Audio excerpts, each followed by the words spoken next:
Hey, editing Matt here. Just wanted to give you some information before we started.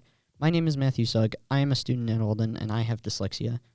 I've been living with it my whole life, so I think I know what I'm talking about. A little bit.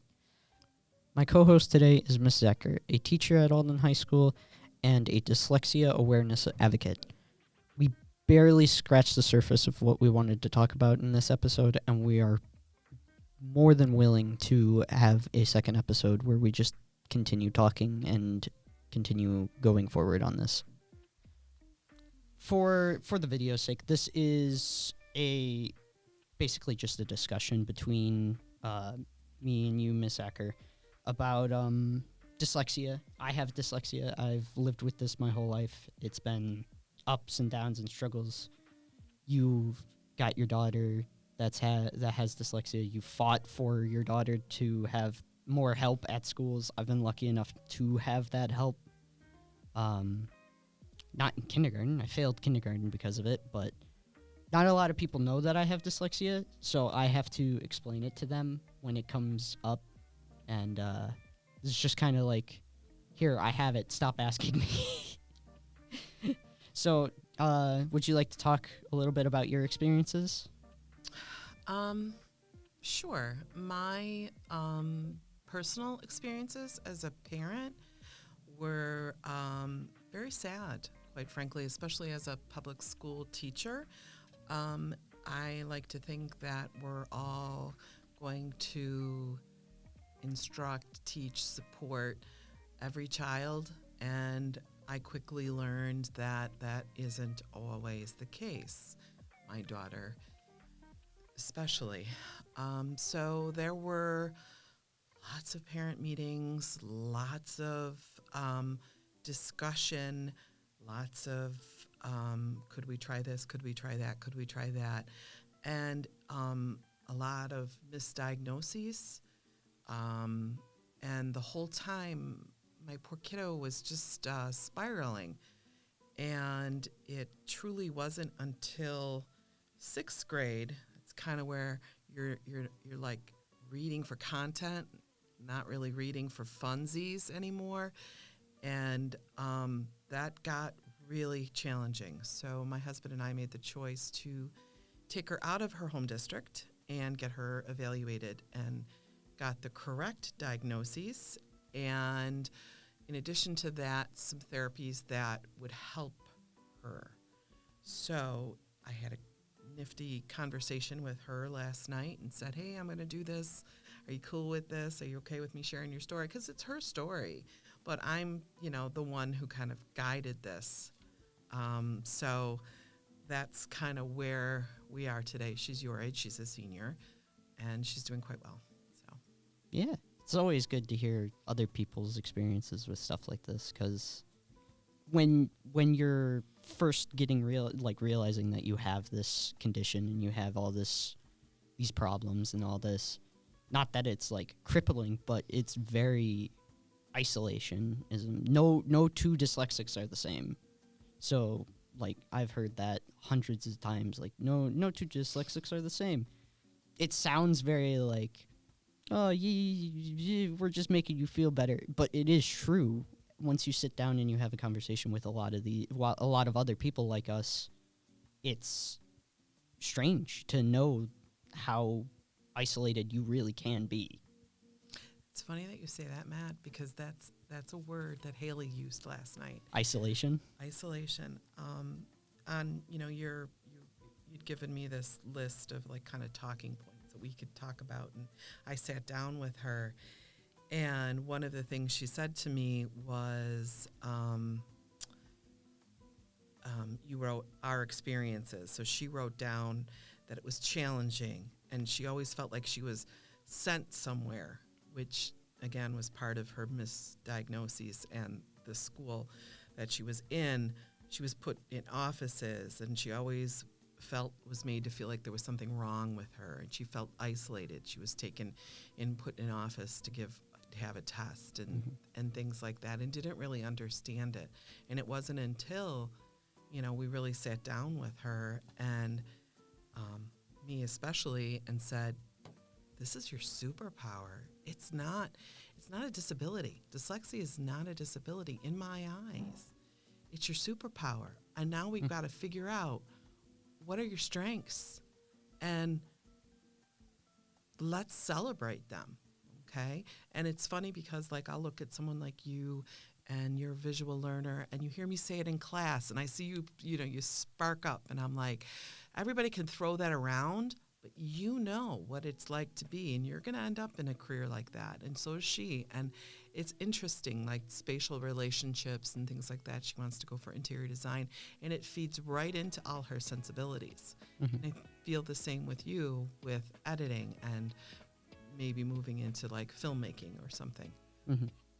Yeah, I feel like we as a collective just kind of like, we know our strong suits and we try to play to our strong suits, because the way we grew up, we didn't have the basic strong suit that everyone has of reading and doing all the, and like understanding everything as well as someone without this would have. Keep trying to stay away from the word disability, because it is, but at the same time, it's not as crippling as some other disabilities. I'm going to give you a term that I use because it's a word that I use. I call it, or a phrase, I guess. I call it a learning difference. You don't have a disability. That's good. You have a learning difference. You learn differently. And that, I think, is huge. And those two words I said to our homeschool district, to administration, to teachers, to everybody and anybody who would listen to me, I said, my child has a learning difference. Just because she can't sit and take your Ames Web and be successful doesn't mean she is dumb, doesn't mean that she can't learn. And that's kind of, the definition of all that in the younger grades. But then once we once we figured out how she can learn, what suits her best, what, like you said, we play into our strengths. Once that's formulated for someone with a learning difference, we all have learning differences. It doesn't matter where you sit, I think that's kind of, I want you to start using that. Yeah, I will. That's actually really good. I never thought about it like that. So just to kind of switch topics, not switch topics, but move along a little bit. For people who watch Wax News like a lot, or has been watching within the past like year or two, you might recognize this format of video to be something along the lines of what Aiden Catanzaro and Jake Ducka did. They did something very, very similar with this. If you don't know who those are, I recommend you go back and you find that video. They talked about their problems, their disabilities, and they actually have disability. Like, I'm not afraid of saying disabilities with that word, with their conditions, because they are actually disabled. I had Aiden last year. But yeah, he has physical disabilities, but the cool thing about him, again, it's not a learning difference. He just physically has to do things differently, and that's like, it's not a disability. I don't know why there's this shame on that word, and there shouldn't be, but I like to try and avoid it in all costs. And in Aiden's case as well, he just he had to do things differently. Yeah. The only good thing is Aiden knew how to make fun of his situation, how to make it funny. And if you go back to last year's content and you look at his content, he was only here for a year, unfortunately, but he made a lot of good content, playing on his dwarfism and all of his other problems. And it was good and it was funny, and he knew that it was good and funny because that's how he coped with his situation. I believe he even said in that video, his main way to cope with everything was to laugh at it, World is cruel, yeah, but I can make fun. I could tell jokes. I can do all this stuff, and incredible. I really enjoy seeing him around town every now and again. I see him at like car shows and things. I saw him over the summer. It takes a very special person, a unique person to be able to do that, because I just from my own personal experiences with learning differences, you know, it's not funny to some, and that's the challenging part. That's where I think so much education needs to happen, and so much understanding needs to happen in terms of, I'll say it, educators, administration, parents. I mean, I had to do a lot of digging. I had joined a support group for parents with children with dyslexia. I met my advocates there. My advocates helped me achieve great things for my daughter. And, you know, it's really interesting. So they opened my eyes to professionals in our community who could help her. And, you know, she just recently finished doing some vision therapy, and it was amazing to find out, and that we'd waited forever for the district to have this happen, but it was amazing. Now, it's amazing to understand what my poor kid was going through and the support that she wasn't given. Now that she got it, headaches are gone. She can read, her eyes tracking. It's super interesting. It helped her memory. Do you have memory deficiencies as well? I believe so. It's not diagnosed, but I do believe so. Yeah. So I think some of that's tied into the dyslexia. Like you said, there's like all these different pieces, and some people have greater things than others. No two dyslexics are the same. Right. Right. Yeah. Yeah. Going off of that, do you believe that school districts are doing enough? Not necessarily our district, because I can tell you that this district is much better than some. Alden is awesome compared to some other places that I've went to. But do you think like New York State is mandating enough? I do not. I totally agree. I do not. There are some areas across the country that do so much more screening. I think it really starts with that in the early ages. And once that screening happens, you know, I could send Haley before school, after school, during lunch, out of art, out of this, out of that. But none of it stuck, you know, because it wasn't the right method. She needed that certain particular method that she wasn't getting, you know, and that's what I think needs to be more clear. I wish I had a wand, and I wish every school district would use these approaches that she had. You know, she did Barton, which is a cousin of Orton Gillingham, and she said that Barton really, really, you know, helped her.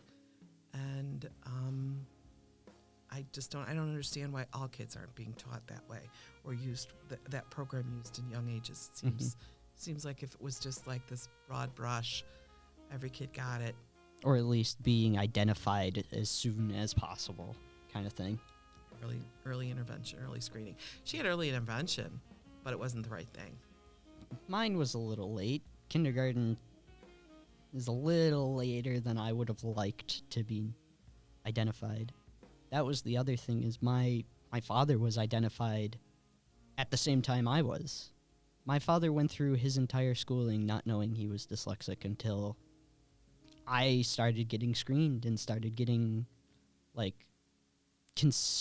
actually considered that I might be dyslexic. My dad didn't know. My dad, well, he knew something was wrong, but he didn't know exactly what. And then when he started seeing that I was having similar issues, he was like, "Oh no, it's the same thing." Yeah. If you don't mind me asking, where were you tested?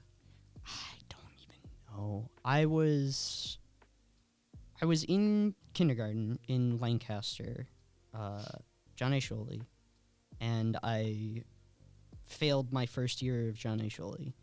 And it wasn't because, like, wasn't so much because I couldn't read I couldn't read at all. It wasn't that. It was more of the fact that I was not hitting the mark to even get close, because at the time they didn't know. So I wasn't even close. And then I was also fighting against, I don't want to read. This is so difficult. Why is this so difficult?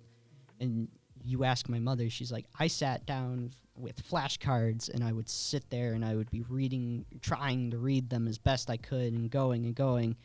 And eventually I broke. I was like, I'm not doing this. I can't do this anymore. Yeah. And then after that, I did another year of kindergarten. I finished it. And then I remember being told, like, you do need help. We just don't know what to pinpoint yet. And then they were like, okay, over the next couple of years, we're going to help you and we're going to figure it out. And then I finally got the answer when I was old enough to understand. Yeah. Well, there's those thresholds that school districts put on children. Plus, they just don't tell you. I wasn't told. Well, that maybe. I just thought I was stupid. Oh, that's horrible. I'm sorry. See, and that's unfortunate. And I think there's definite change to be made. You know, I've shared with you my interest in advocacy, and you know, my kid she wouldn't be where she is without it, you know, and without the people that I connected with and how I went about to educate myself. And listen, I'm a teacher of over 30 years, you know, and wow, how do I, so when it happens to your own or to yourself, it's interesting. Mm-hmm. It's a whole nother ballgame. It is a whole other ballgame, right? But it's also, you know, and then there was this place where I wanted to, like I heard you talking about your mom, and you were bringing back some memories of Hale and I. And it's just, I would always say, I'm getting ready to go to war. Getting ready to go to war with this kid, sitting at the kitchen table, flashcards, reading, whatever. And finally I just said enough. I want to be Haley's mom. I want to paint with her. I want to take her to art galleries. I want to sculpt with her. Like, I want to create. I want to be silly with her. I want to make music. I don't want to fight about math facts. Mm-hmm. So there was a time where, like, that really kind of had to stop for me, you know? Mm-hmm. Yeah. No, I totally get it. Being on the other side of that, I understand completely, because I'm sure your daughter would say the same thing. We know exactly when we hit our point and we're just like, nope, I'm just not good at it. I'm just done. Yeah. It's going back to that. We know our strengths. We know our weaknesses. We're very well diversed in our differences. Yeah, and I think too, just you know, for us, it was a lot about what can help you. And assistive technologies, that opened my world. There's a center at UB for assistive technology, and I went to a presentation there, and then I took Hale there, and I went there, and like, I've always been interested in digital media, and you know, I had the very first Macintosh computer.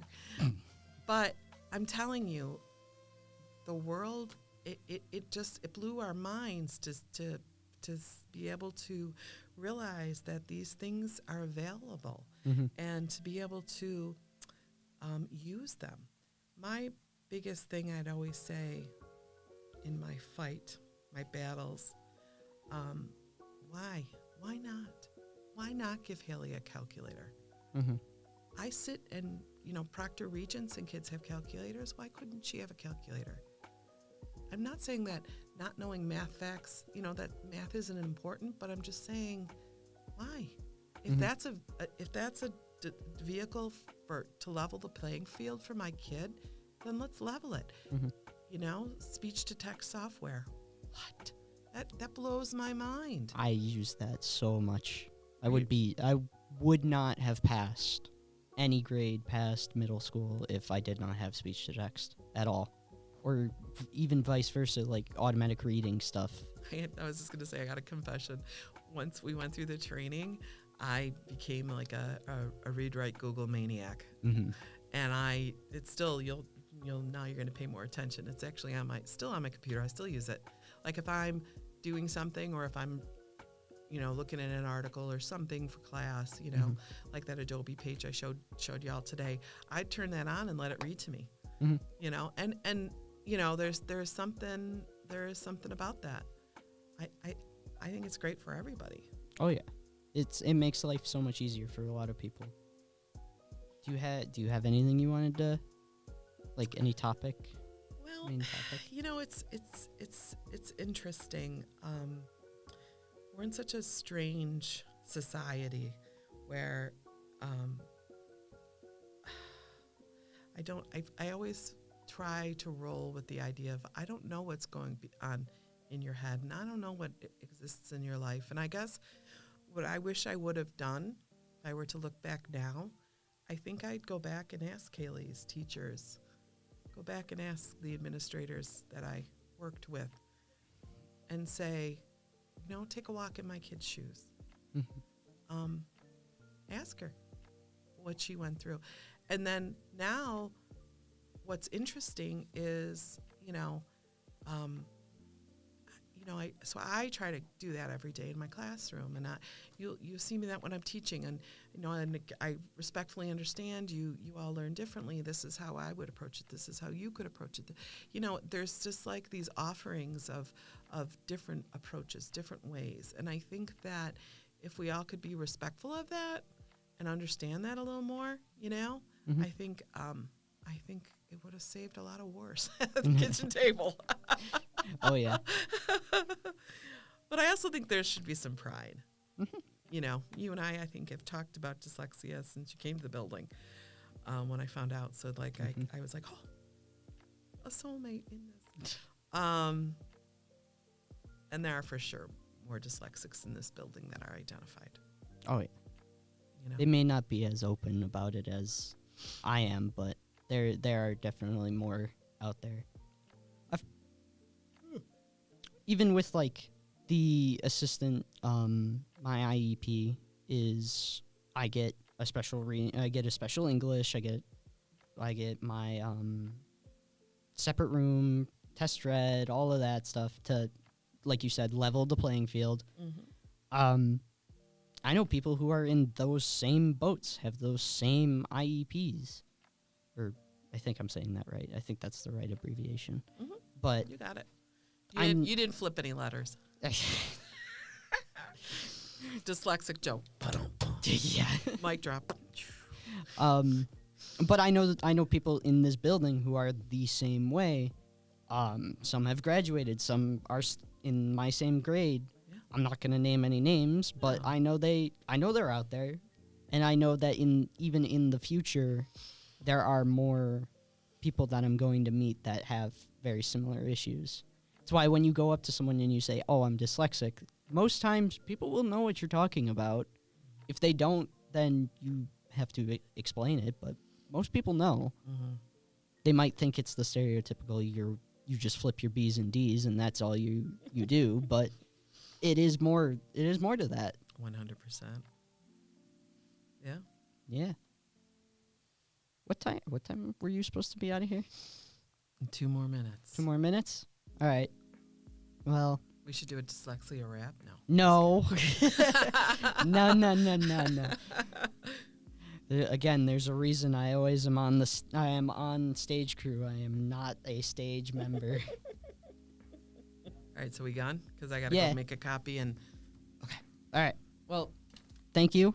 Yeah. Thank you for being here. Thank you for Yeah. sharing your experiences. Journey? Yeah. Yeah. Yeah. It was, yeah. Mm-hmm. Definitely. I'll send you the link so that you can show your daughter. My kiddo? Yeah. Sounds good. All right. Okay.